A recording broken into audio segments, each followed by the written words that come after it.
Bruce, let's get some fan questions in here. Anthony wants to know, was there any consideration of putting the belt on Shawn Michaels at WrestleMania 23? No. Thank you for that wordy answer. Zol Lopez says, I believe it was said Cena would buy the jerseys of whichever town of the show he was in. Any idea what Cena did with those jerseys? No. Yeah, that was part of, as I just said, in the all of his outfits, all of that, he had at his dad's house. I mean, it was all there on display. I think he's going to auction that off one day. He kept all of them. He should auction that stuff off one day for charity or something. Knowing John, that's got to be something he'll do. Yeah. Jason says there's an infamous story that John used his first WWE title win payday, WrestleMania 21, to buy his mom a home long before he bought one for himself, which is true, and assured her she'd never have to work again. This would have been 2005. Did he always bet on himself like this? Knowing John, I think so. In order to get where John got, you had to believe in yourself. Yeah. So yes, I think that,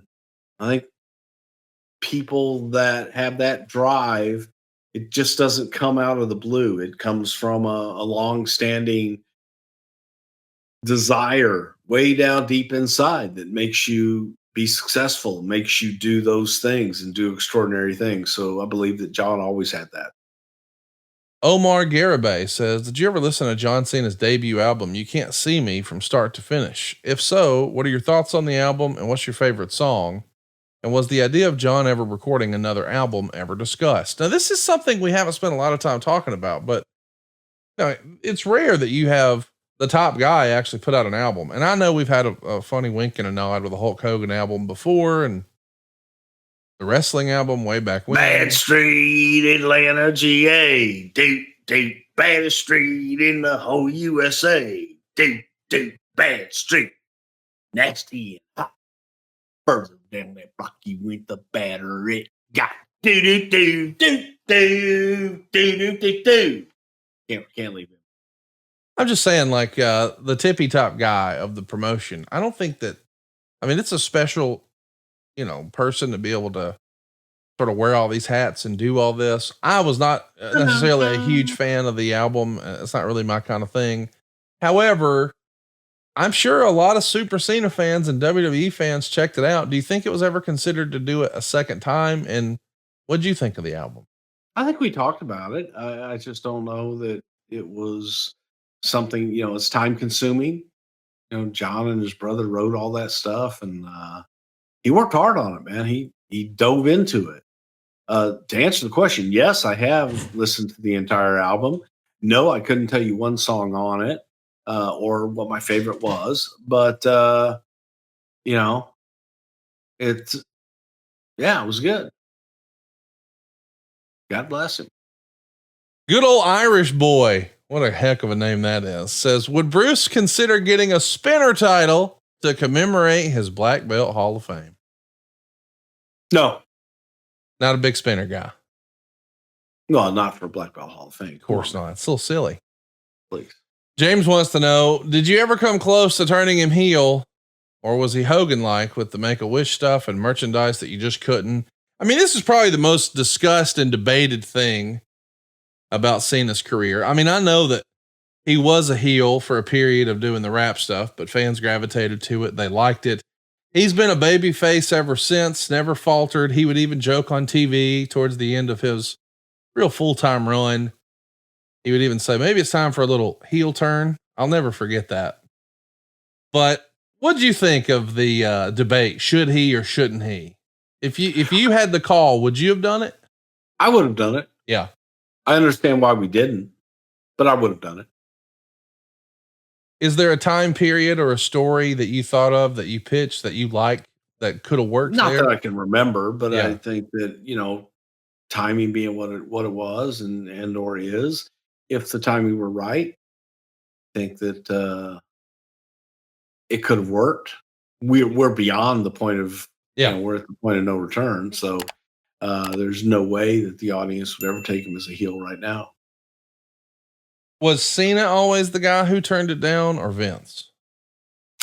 No, I think it was everybody from the standpoint of when you look at, what he meant to the company and what his brand was to everything, to the Make-A-Wish, to, being the guy, the media darling that he was, and to the audience. Merch, every single aspect of the business told you do not turn him heel. Right. So it wasn't a good business decision. Do you think perhaps, I never really thought about this until just now. Do you think perhaps one of the reasons maybe Vince wasn't a fan of the idea of turning Cena heel is now your biggest star in the company is a bad guy? And normally, you want to have somebody at that level on the babyface side. You didn't really have that here. There was nobody who was as big of a star as Cena in that era.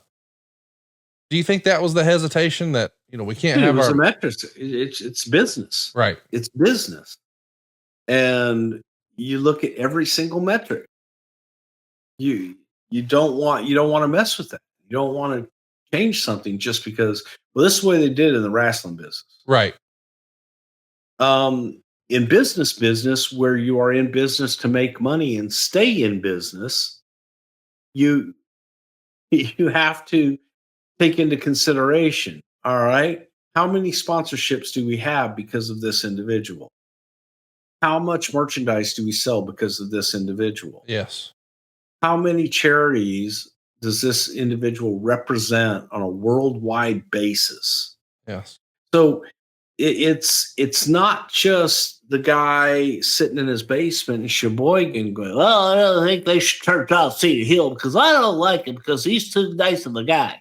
That doesn't get it. It's the business. We Yes. are, we are in business to make money. We are in business to, hopefully, if you're in business, you're trying to stay in business. So that would be the reason. Drew Landry wants to know, why do you think Vince kept turning to Cena throughout the past 20 years? Because he was reliable? Yes. Yeah. Well, why not? Why Yeah. why do you go to your favorite driver in your it makes why wouldn't you?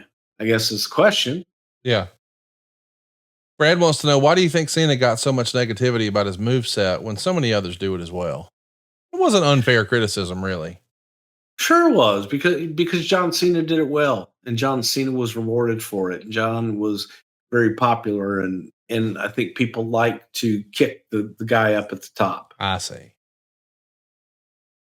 Francis Reyes wants to know, when did you know that Cena was the franchise player in the company?